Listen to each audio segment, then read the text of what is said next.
ఏదైతే ఈ రాష్ట్రాన్ని అభివృద్ధి సంక్షేమ విషయంలో కానీ రాష్ట్రానికి కావలసినటువంటి పెట్టుబడులు తీసుకుని వచ్చి రాష్ట్రంలో నిరుద్యోగిత తగ్గించి పరిశ్రమలు స్థాపించి రాష్ట్రానికి ఆదాయాన్ని సమకూర్చుతూ నిరుద్యోగితను తగ్గించుకుంటూ రాష్ట్రాన్ని అభివృద్ధి సంక్షేమం చేసుకుని వెళ్ళాలని చెప్పిన తలంపుతో ఏదైతే పనిచేస్తూ ఉన్నారో దానిలో భాగంగానే ఈ P4 అనేటువంటి దాన్ని తీసుకొచ్చారు. స్వర్ణాంధ్ర విశ్వాసం ఏమిటంటే ప్రతి కుటుంబాన్ని విజయాన్ని సాధించే అవకాశం లభించినప్పుడే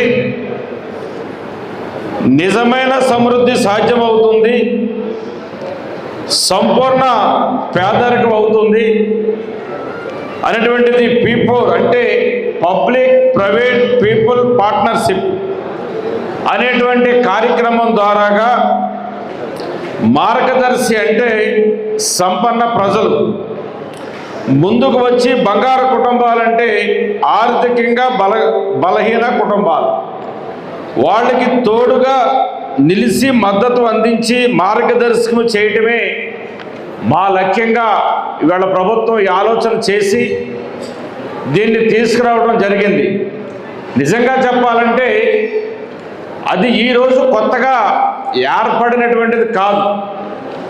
మీకు తెలుసు, పూర్వం నుంచి కూడా మనం చదువుకున్నటువంటి రోజుల కాడి నుంచి కూడా మనం చూసుకుంటా ఉంటే రాజుల పరిపాలనలో కానీ ఇతర పరిపాలనలో కానీ మానవుడికి ప్రతి ఒక్కడికి రైతులు కావచ్చు, విద్యార్థులు కావచ్చు, నిరుద్యోగులు కావచ్చు, గ్రామ అభివృద్ధి కావచ్చు, ఎవరికి వారు ఎంతో కొంత సహకారం అందించుకుంటూ చేసినటువంటి సాంప్రదాయం పూర్వం నుంచి కూడా ఉంది. ఏ గ్రామంలోనైనా చూడండి సత్రాలు కట్టిస్తేవారు. పశువుల కోసం ప్రత్యేకంగా కొన్ని చెరువులు కేటాయించిన పరిస్థితి ఉండేది.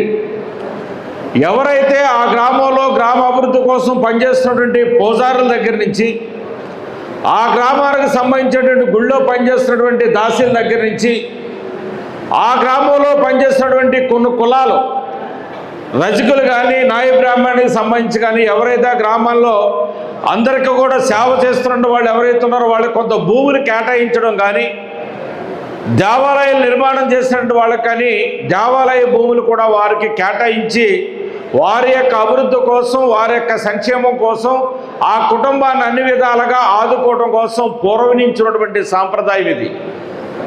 ఆ సాంప్రదాయాన్ని రాను రాను ఏమైందంటే సర్వీస్ చేయటం దాన ధర్మాలు చేయటం అనేటువంటిది పోయి ఒకరిని ఒకరు అన్ని రకాలుగా హింసించి లాక్కోవడం స్టార్ట్ అయింది. గూండాయిజం, రౌడీయిజం ఇది స్టార్ట్ అయినటువంటి పరిస్థితి ఉంది. ఉదాహరణ చెప్పాలంటే ఇవాళ మనందరికీ తెలుసు డాక్టర్ బిఆర్ అంబేద్కర్ యొక్క ఆర్థిక పరిస్థితి ఏంటి, ఆయన జీవన విధానం ఏంటి, ఆ రోజుల్లో ఆయన ఉన్నటువంటి పరిస్థితులకు ఆయనకు ఉన్నటువంటి తెలివితేటలు చూసి ఆనాడు బరోడా మహారాజు ఆయన చదివించాడు. అవునా కాదా? అంబేద్కర్ని విదేశాలు వెళ్ళి చదువుకోవడానికి ఆయన అంత పెద్దవాడు అవడానికి కారణం ఎవరంటే బరోడా మహారాజు అంబేద్కర్ని చదివించాడు.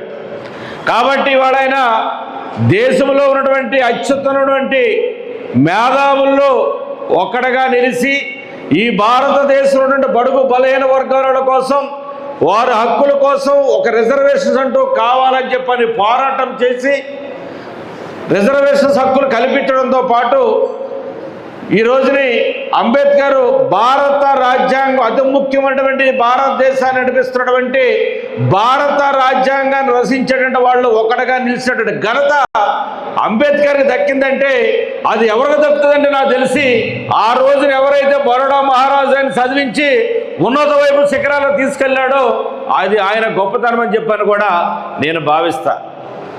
ఆ విధంగా ఇవాళ ప్రతి ఒక్కరు కూడా పూర్వం అట్లా చేసేటువంటి పరిస్థితి ఉండేది. రాజా రామ్మోహన్ రాయ్